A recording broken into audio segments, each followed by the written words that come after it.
Hello defence lovers, आज की top headlines कुछ इस प्रकार है। इंडियन एयरफोर्स का MiG-21 फाइटर हुआ दुर्घटनाग्रस्त। इंडियन आर्मी चीफ ने अरुणाचल प्रदेश में नॉर्दर्न बॉर्डर्स के ऑपरेशन रेडीनेस की समीक्षा। ब्रह्मपुत्र नदी पर दुनिया का सबसे बड़ा डैम बनाने से पहले चीन ने अरुणाचल प्रदेश के पास पूरा किया एक हाईवे का निर्माण कार्य।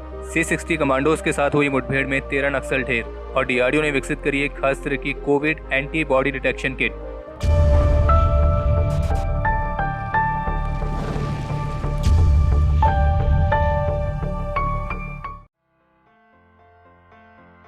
आज की जो सबसे पहली खबर है वो बेहद ही ज़्यादा दुखद तो है ही, लेकिन इसी के साथ ये फिर से ये सवाल खड़ा करती है कि आखिर कब तक ऐसा चलता रहेगा। सबसे पहले आपको बता देते हैं कि आखिर हुआ क्या है। तो कल देर रात इंडियन एयरफोर्स के वेस्टर्न सेक्टर का MiG-21 बाइसन एयरक्राफ्ट पंजाब के मोगा डिस्ट्रिक्ट में दुर्घटनाग्रस्त हो गया है। ये फाइटर एयरक्राफ्ट अपनी रूटीन सॉर्टी पर था और दुर्घटनाग्रस्त होने से पहले इसने सूरतगढ़ से उड़ान भरी थी। और सबसे दुखद बात यह है कि इस एयरक्राफ्ट के पायलट स्क्वाड्रन लीडर अभिनव चौधरी इस दुर्घटना में वीरगति को प्राप्त हुए हैं। इंडियन एयरफोर्स की तरफ से दी गई जानकारी के मुताबिक स्क्वाड्रन लीडर अभिनव चौधरी को इस दुर्घटना में काफी गंभीर चोटें आई थी, जिस वजह से उन्हें बचाया नहीं जा सका। और बाकी इस दुर्घटना के कारणों को जानने के लिए इंडियन एयरफोर्स ने कोर्ट ऑफ इंक्वायरी के आदेश दे दिए हैं। हम ईश्वर से प्रार्थना करते हैं कि स्क्वाड्रन लीडर अभिनव चौधरी की आत्मा को शांति मिले। और इस साल दुर्घटनाग्रस्त होने वाला ये इंडियन एयरफोर्स का तीसरा MiG-21 एयरक्राफ्ट है और जिसमें हम अपने 2 पायलट को खो चुके हैं।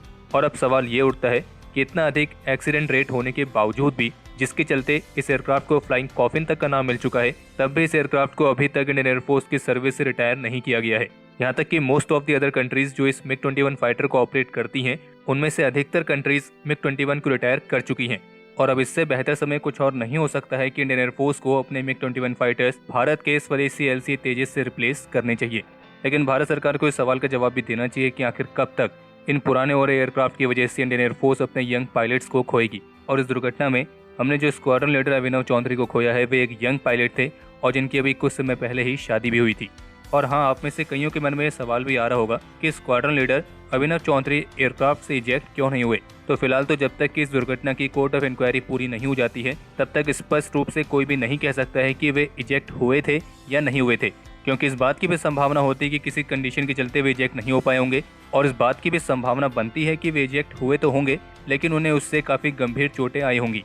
क्योंकि जब बात आती है फाइटर एयरक्राफ्ट के साथ किसी दुर्घटना की, तो उस समय पायलट के पास कुछ ही सेकंड्स होते हैं उस सिचुएशन पर रिएक्ट करने के लिए। और उन्हीं सेकंड्स के अंदर पायलट को यह फैसला लेना होता है कि उसे क्या करना है। और कभी कभी तो ये सेकंड्स भी नहीं मिलते हैं। तो हाँ, जब तक इस पूरे मामले की जाँच नहीं हो जाती है, तब तक स्पष्ट रूप से नहीं कहा जा सकता है कि एक्चुअल में क्या हुआ था। Indian army chief Arunachal Pradesh के 2 दिवसीय दौरे पर थे, जहां उन्होंने नॉर्दर्न बॉर्डर्स के ऑपरेशन रेडीनेस और नॉर्थ ईस्ट की हिंटरलैंड के सिक्योरिटी सिचुएशन की समीक्षा की है। और बाकी अपनी इस विजिट के दौरान इंडियन आर्मी चीफ ने LAC पर एक उत्कृष्ट निगरानी बनाए रखने के लिए सभी ऑफिसर्स और पर्सनल की सराहना की और उन्हें सीमा पर और भी सतर्क रहने और अन्य गतिविधियों पर भी नजर बनाए रखने के लिए प्रोत्साहित किया है। बाकी इसके अलावा एक रिपोर्ट यह है कि गुरुवार को भारत और ओमान ने अपने बीच के मिलिट्री कॉपरेशन और मैरीटाइम इश्यूज को एक्सपेंड करने वाले 2 एग्रीमेंट्स को रिन्यू किया है। और ऑफिशियल्स का कहना है कि ये एग्रीमेंट्स इस बात को सुनिश्चित करेंगे कि दोनों देशों के बीच डिफेंस एंड सिक्योरिटी के कुछ स्पेसिफिक एरियाज पर कॉपरेशन जारी रहे। और इन एग्रीमेंट की जो साइनिंग सेरेमनी थी वो ओमान में ही आयोजित की गई थी। ब्रह्मपुत्र नदी पर दुनिया का सबसे बड़ा हाइड्रो पावर डैम बनाने वाली योजना से पहले चीन ने ब्रह्मपुत्र घाटी से गुजरने वाले एक महत्वपूर्ण हाईवे का निर्माण कार्य पूरा कर लिया है। यारलुंग जंगबो विशाल घाटी के जरिए गुजरने वाले इस हाईवे का जो निर्माण कार्य है वो 31 करोड़ डॉलर की कीमत पर पूरा हुआ है और जिसे पिछले शनिवार को ही अंतिम रूप दिया गया था। और बता दें कि जो ये यारलुंग जंगबो है, इसे दुनिया की सबसे गहरी घाटी के रूप में जाना जाता है और जिसकी अधिकतम गहराई है 6009 मीटर। और ब्रह्मपुत्र को ही तिब्बत में यारलुंग जंगबो का नाम दिया गया है। और ये जो हाईवे बनाया गया है ये मेडोंग काउंटी को जोड़ता है और मेडोंग तिब्बत की आखिरी काउंटी है जो अरुणाचल प्रदेश की सीमा के निकट स्थित है।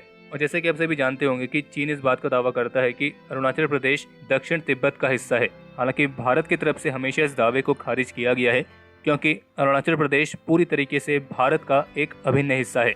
और इतना ही नहीं, बल्कि चीन की चिंदी हरकत को लेकर एक रिपोर्ट ये भी सामने आई है, जिसमें चीनी सरकार की ओर से एक आधिकारिक बयान जारी करके बताया गया है कि अब मौजूदा दलाई लामा का जो अगला उत्तराधिकारी होगा वो चीनी सरकार की मर्जी से ही चुना जाएगा। यानी कि चीन की सरकार जिसे कहेगी उन्हें ही अगला दलाई लामा बनाया जाएगा। और चीन का ये भी कहना है कि अगर मौजूदा दलाई लामा खुद अपना कोई उत्तराधिकारी चुनते हैं या उनके फॉलोअर्स किसी को उनके उत्तराधिकारी के तौर पर नामित करते हैं तो उसको चीनी सरकार मान्यता नहीं देगी। और चीनी सरकार का ये भी कहना है कि जो तिब्बत है वो प्राचीन समय से उनका ही एक अभिन्न हिस्सा रहा है।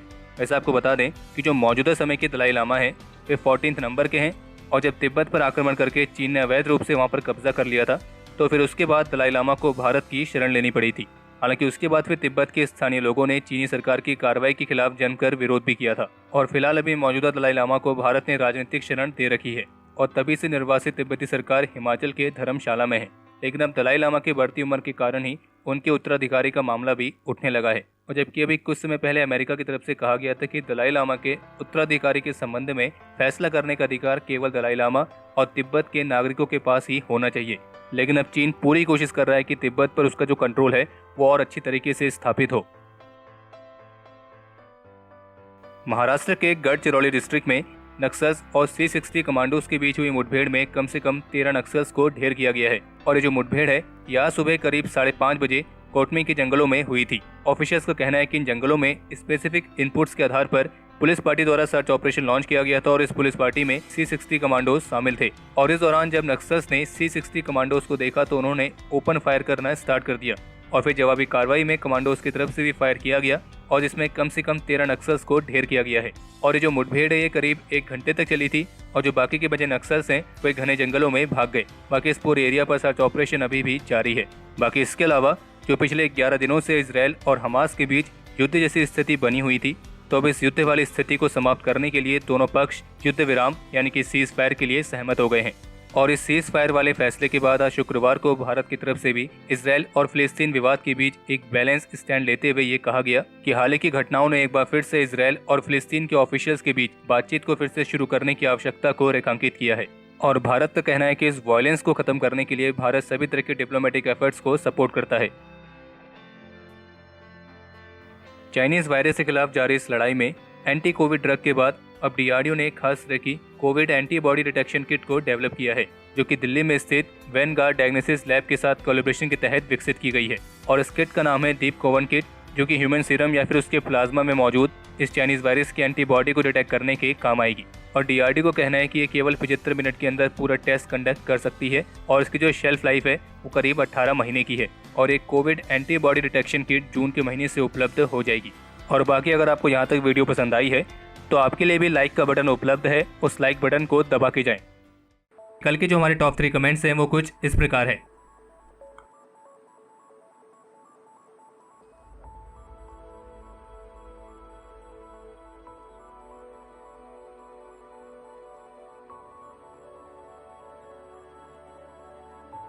तो हमारे आज के इस एपिसोड के लिए इतना ही, और अगर आप इस वीडियो को यहाँ तक देख चुके हैं तो इसे लाइक करे बिना कहीं ना जाएं। बाकी इस एपिसोड को लेकर आप अपने सजेशंस और क्वेरीज कमेंट सेक्शन में शेयर कर सकते हैं। और अगर आप उनमें से हैं जिन्होंने अभी तक इस चैनल को सब्सक्राइब नहीं किया है तो इस चैनल को सब्सक्राइब करना ना भूलें।